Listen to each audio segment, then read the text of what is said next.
that doesn't scare the hell out of Jews, I'm not sure exactly what will. These campuses, which are supposed places of safety and openness and diversity, well, when it comes to Jewish students feeling, just a little threatened by people who are now defending mass murder of Jews, and then, of course, there's nothing to be done. Are these people who... Okay, now real quick, I just want to point out how funny that is to me, because this is the same guy who would tell people, when black people, the whole reason that BLM, the movement, not the organization, started was because of police brutality. And we were saying, hey, we're being treated unfairly by police and they're allowed to just murder us and beat us in public and nobody says anything. And, they never get in trouble and blah, blah, blah. What was his response to that?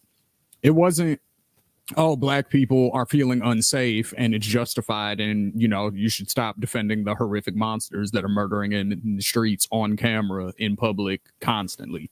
That wasn't his stance. It was, oh, well, maybe you should stop breaking the law and maybe your culture's bad and it's the hip hop music. And, that was more so the angle he took. Crime is worse in the ghetto. That's everybody, that's black people's fault, that kind of thing. That was just rhetoric.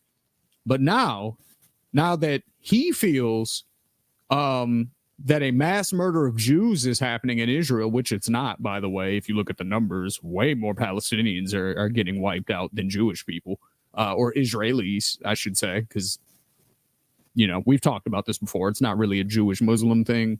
On the extremists, maybe it is, but for, it's really a land power thing.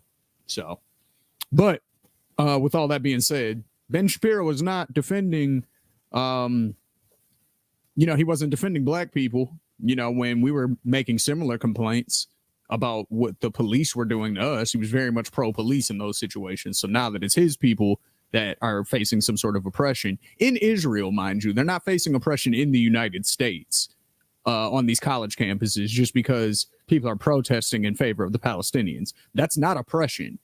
You know what I mean? That's not violent rhetoric towards Jewish people. That's none of those things. What it is protesting in favor of the Israeli government doing a ceasefire with the Palestinians, with Hamas specifically, because they're, the ones in charge of the whole thing. So as far as the combat operations are concerned. So it's just interesting to me that, as soon as it's his people, he wants safe spaces and he wants censorship of, we're going to get to that.